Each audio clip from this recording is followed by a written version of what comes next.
Sam Ashley. Subscribe po natin, Sam Ashley TV. What's up mga kalingap, supportahan niyo po Sam Ashley TV. Ayan mga kalingap at mga kasama, mapagpalang araw po sa ating lahat. Yan, welcome back po sa ating YouTube channel. Yan, araw po ng Sabado, may bagyo at maulan, pero lumabas pa rin po tayo para maghatid ng tulong sa ating mga kababayan. Yan, dito po tayo ngayon sa ating suki, ang ating pinag-orderan ng mga materyales. Yan, shoutout kay Sir, yung may-ari po ng Kiss Hardware. Yan po, si Sir Ronnie, hindi po ako nagkakamali. Yan, bibili po tayo ng isang pirasong plywood para dun kay Tatay Cesar natin, kasi ayaw niyang gamitin yung ginawa natin na papag. Kaya ang naisip ko na lang na paraan ay bibili tayo ng isang pirasong plywood para yun na lang po yung isasapin. Yan, no? Diyan si Ma'am, asawa ni Sir. Yan, samahan po ninyo ako, ma-order tayo. Order tayo ng isang pirasong plywood.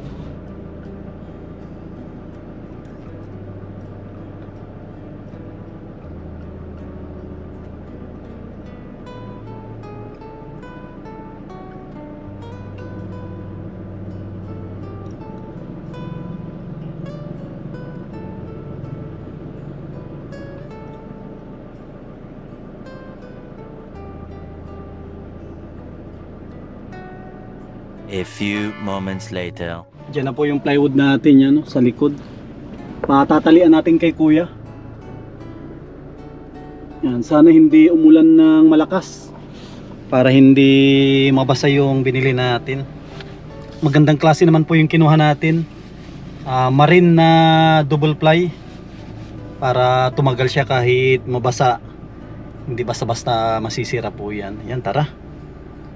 Punta na po tayo kay Tatay Cesar. May dala din po tayong mga mga pagkain yan po, oh. Tapos nagdala din tayo ng kanyang prutas. Yan. Yan mga kasama, inuna ko na yung plywood. Baka biglang umulan. Yan, dito rin yung kanyang anak na lalaki. Kuya, kamusta?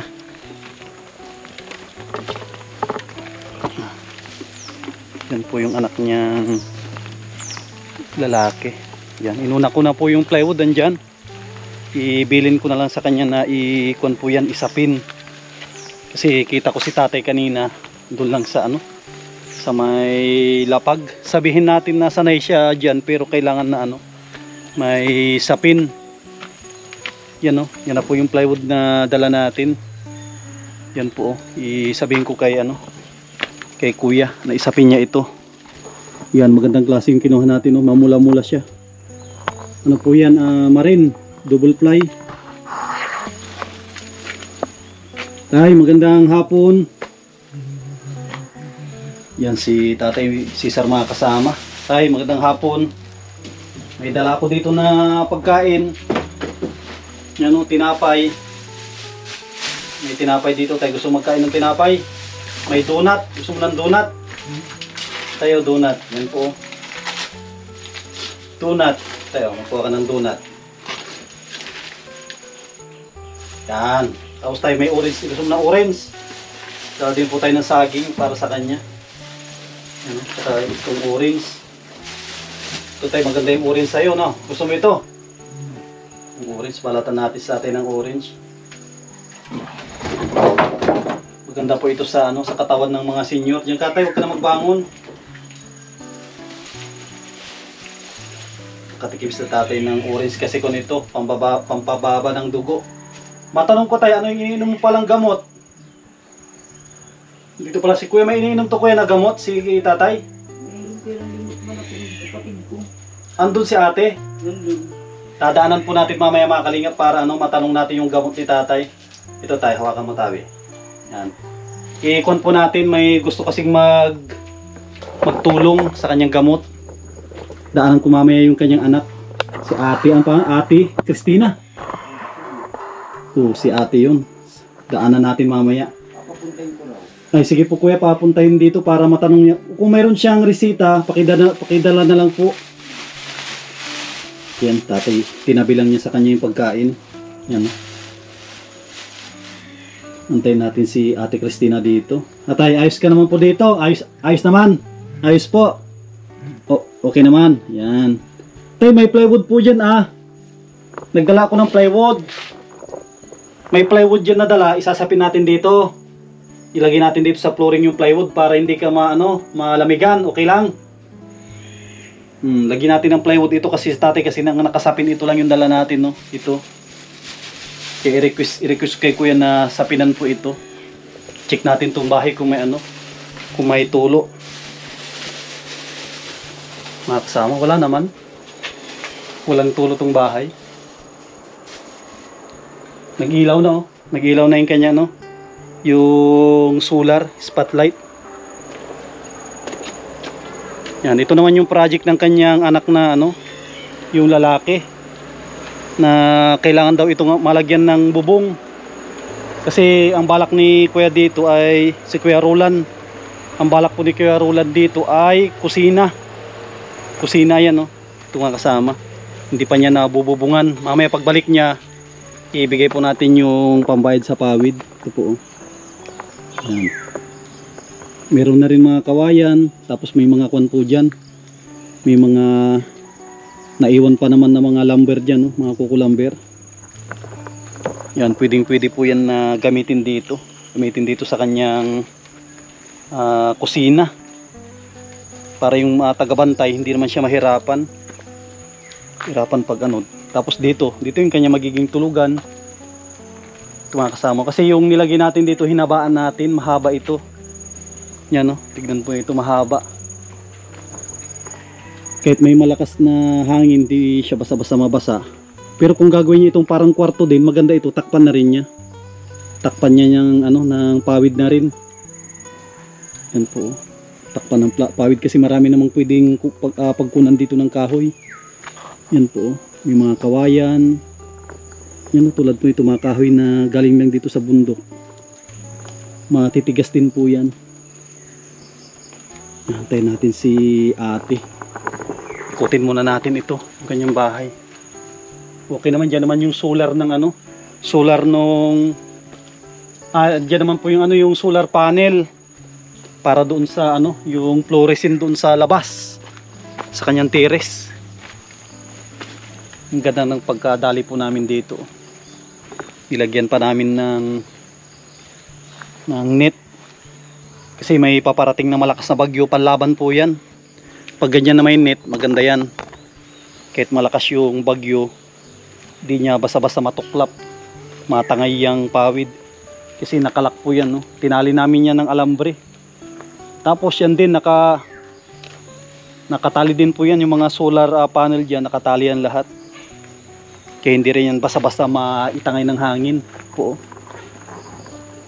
Tignan po ninyo, nakatali yan lahat. Yan, hindi basta-basta yung pagkatali niyan, talagang matibay. Para hindi siya tangayin ng ng malakas na hangin. Ay! Tignan po ninyo, walang walang tulo. Walang tulo yung kanyang bahay. Tatay, nagkakain na ata si tatay. Tatay, ayos na, magkain ka. Magkain ka tayo, huwag ka mahiya, magkain ka lang dyan. Tatay medyo nahihiya siya. Isang problema ni tatay dito yung kanyang yung kanyang kanan na bahagi ng kanyang katawan. Yan po yung tinamaan ng kanyang stroke na siya na balda. Yan po.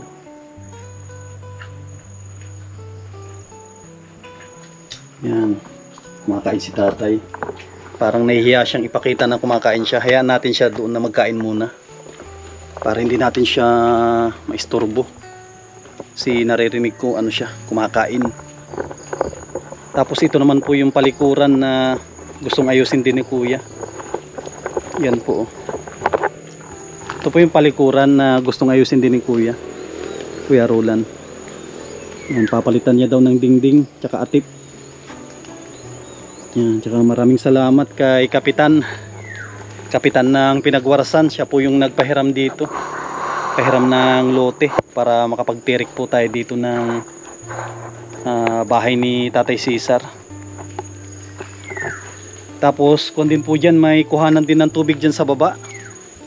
Tara mga kasama, babaan po natin para makita po ninyo yung kuhanan dito, kuhanan nila ng tubig. Tapos ito, napakagandang project nila, project ng Pinagwarasan. Grabe, congrats. Oh, meron po silang kuhanan ng tubig. Ayon kay Kuya Roland, parang libre ata, magdala ka lang ng galon. Yan, grabe, napakaganda po ng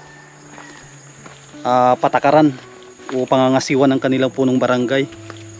Ang ganda yung kanyang patakaran dito. Mahal na mahal niya yung kanyang mga kabarangay. Gumagawa siya ng paraan para di sila mahirapan, malibre.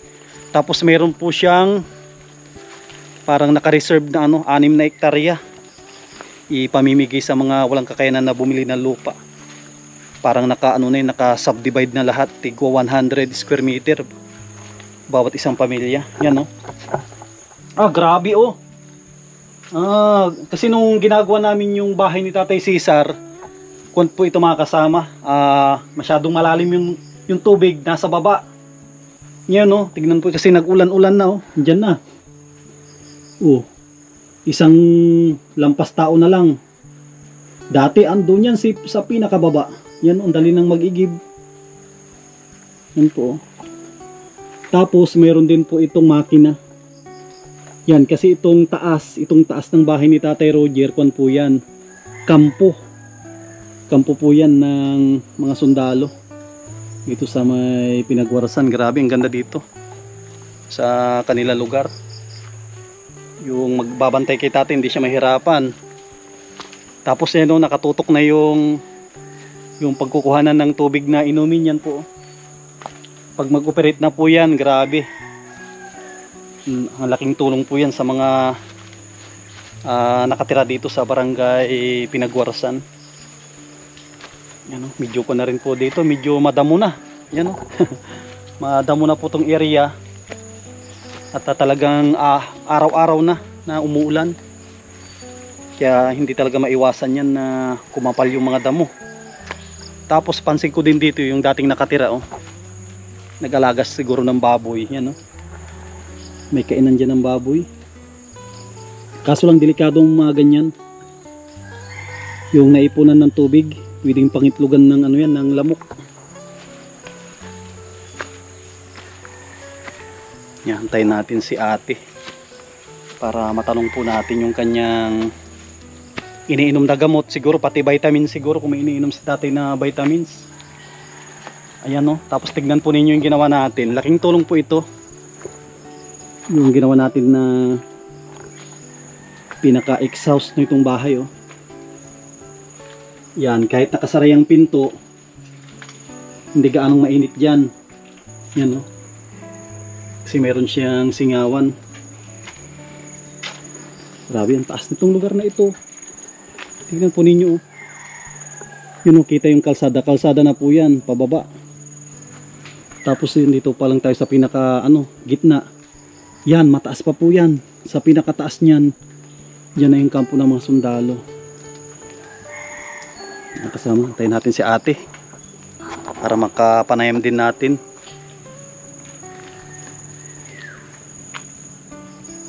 Pala, oh, may kalamansi. Kalamansi pala ito.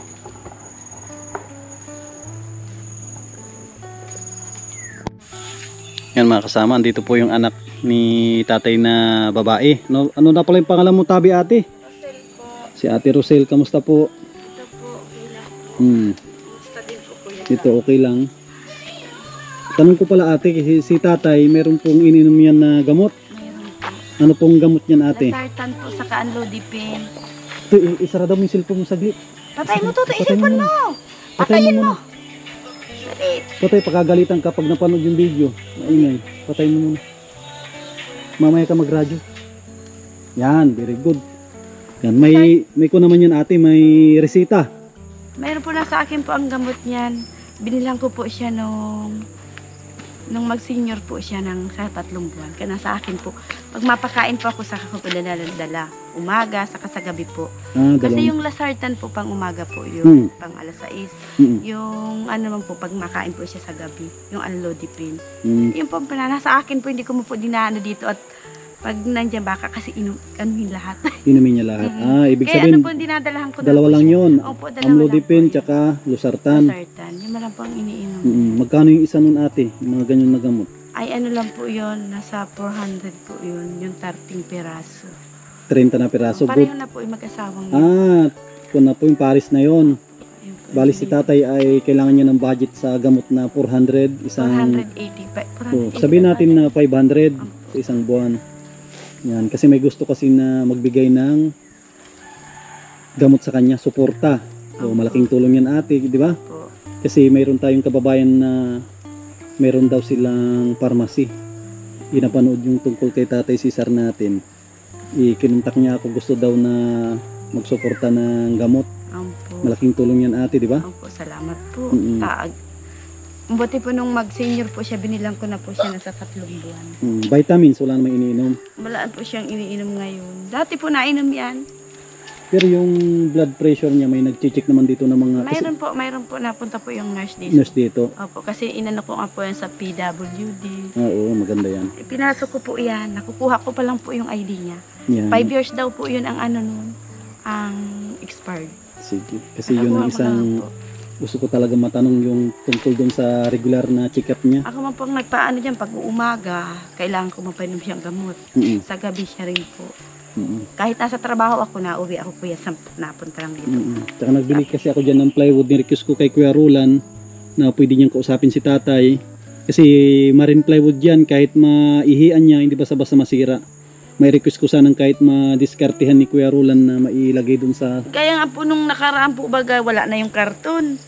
Ginawa ko po baga, kinuha ko yung dalawang... Oo, yung andun, hinihiga niya ngayon. Tapos po yung banig. Binuhat ko po talaga siya. Para lang may ano po yung banig, tsaka yung foam. Maganda ate itong... Pagpaligo ko man, pinaliguan ko yan dyan ayun.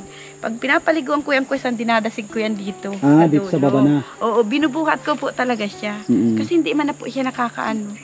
Pag siya naman ay tapos ng mali, saka ko po inanuhan. Binuhat ko uli pa akyat doon sa higaan. Ayaw talaga niya dyan sa katri. Isa din na nakikita Nahuhulog kong po siya ay. problema niya dito ngayong tag-ulan, malamok. Kaya nga po, may sugat siya dito kuya sa amin. Malamok. Ako na magandang ilagay dyan sa loob para pantaboy ng lamok. Hindi naman pwede ang katol dyan. Hindi nga po, kaya di ko po inaanohan. Ano daw nga po, Sana sabi po ni nurse. matingin ako sa YouTube ko ano yung magandang pantaboy ng lamok na May ano. sugat na nga siya dito kuya Sam sa ganito. Nasugat dahil sa Ano niya kasi, nahulog po baga. Nasugatan siya. dapat ano yun, malagyan ng malapatan ng gamot. May sugat po siya na ano. Nung pagpaligo ko, bakit ka ako may sugat ka? Ay, kung ganyan sa sabi ko, tingnan pagalitan ko nga po. At, ano mo nakakuha eh. Pag naano man po, siya. Kasi Kuya Roland, maganda yung kanyang plano kasi nagawa daw siya ng kusina. Po. Tapos dadagdagan niya dyan na yung parang dyan sa gilid, lalagyan niya rin para siguro kahit dyan siya matulog. Kaya nga po, sabi ko Kuya Sam sa kanya, dito na siya.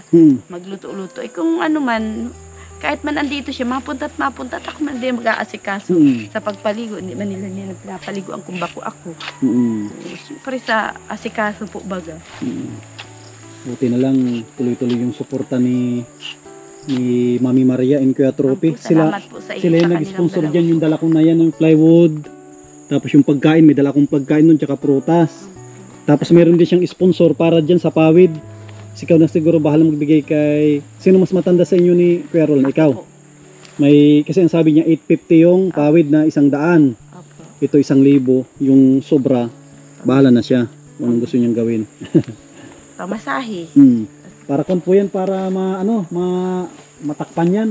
Yung pinaplano yun. Maganda kasi yung kanya naisip dyan na yan po mga kasama. Na matakpan po yan. Grabe, may paparating na bagyo. Mayroon nga po. Malakas daw. Kaya sa Diyos ko. Sana hindi naman dito tumama sa atin. Hindi ko Kuya Sam iniiwan dyan ang gamot at baka pagpagaya po nung nandun sa kanyang bahay natin. Talagang iniinom na lahat. Mahirap Kaya hindi ko po pwedeng iiwan basta ang gamot. overdosage siya. Kaya nga po, kahit po baga 5 ano lang, 5 milligram lang yung ano. Ay siyempre may oras lang po yun. Mm. Sa isang araw sa umaga, alas 6 ng umaga yung lasartan. Mm. Sa gabi po pagkain niya naman yung alas 8 yung ano, ang Lodipine. Ay pag inaano ko, misa wala ng laman. Mm. Kaya ang hirap po. Tsaka nakatutok na. Sabi ni Kuya Ron kung daw ito, igiban ng tubig. Opo, giban po yan. Yan o, grabe, napakagandang project po yan ni Kapitan. Ano pa yung pangalan ni Kapitan Tabi ulit? Victor Samonte po. Yan, kay Kapitan Victor Samonte. Grabe, napakaganda po yung project na ito. Ino po yan, dinonate niya po yan lupang yan. Nag-donate siya ng lupa. Tapos yan, no? Sabi daw, magdala ka lang ata ng galon dyan. Pwede ka na mag-igib. Yung galon niya kasi nabasag. Kasi may laman po bagay yung mga mineral. Siguro po sa kapur, sa siniripa niya. Yung malapit po bagay yung lamisa. Ano yung magandang daling ko dyan, ate? Jug o ano? Yung water jug, nilamanan ko na. Andun di ko nadala ngayon, mamayang gabi ko dala. Malit lang yung dala ko. Gusto yung pang madala ko ng mas malaki doon. O okay na yun. Yan, kung saan pwede man din yung Mas malaki, huwag nang ilapit sa kanya. Oo. Dito na lang sa labas. Pag wala ng laman, saka ko lalagay. Oo, kasi kag ilapit natin, baka sipain ni tatay ulit. Kaya nga po, sabi ko ako binabasag mo, binibila ka yung plato mo, tinatapon mo. Sabi ko pong ganyan sa kanya. Talagang mga ganyan, senyor. Lawakan natin yung pag-uunawa na. Kaya Ganyan nga talaga ang senyor ate, no? siya nga po. Paano Sabi ko, wala man mag-aasikaso sa'yo kung hindi ako. Kaya minsan pinagsasabihan ko, nasaan naman po siya nasunod. Pag Sa ano na lang? pinagsasabihan ko. Pagtiyagaan. Yan. Paano yun ate? Mauwi na rin tayo kasi nilalamok na si Totoy. Baka madinggi dito. Po, salamat. Tignan ko muna po ito. Ay sige, sige ate, salamat po. Salamat po Kuya Sam. Ayan mga kasama. Maraming salamat kay Mami Maria and Kuya Trophy. Salamat po. Sa kanyang binigay na tulong, pagmamahal kay Tatay Cesar po natin. Yan, grabe. Kung si ate talaga. Taos puso yung kanyang pagtulong. Yan, shout out kay ate. Andyan sa Japan. At gusto kong pasalamatan din yung mga patuloy na nagsusuporta sa atin. Yan, maraming salamat kay Ate Nili, kay Ate Nancy Lim, kay Ate Arlene Unil, kay Kuya Rolly, and Ate Marilyn. Yan, maraming salamat po. Kay Ate Lerma Tanaka, kay Ma'am from Ireland. Yan, maraming salamat po sa inyong suporta sa ating channel, sa mga anonymous sponsor natin. Maraming salamat sa inyong patuloy na pagsuporta sa ating channel kay Ma'am Quincy. Yan, maraming salamat sa mga hindi natin nabanggit. Alam na ni Lord po yan kung sino po kayo na tumutulong sa ating mga kababayan. Yan, maraming salamat. Mag-ingat po kayo lagi at mabuhay po tayong lahat. God bless.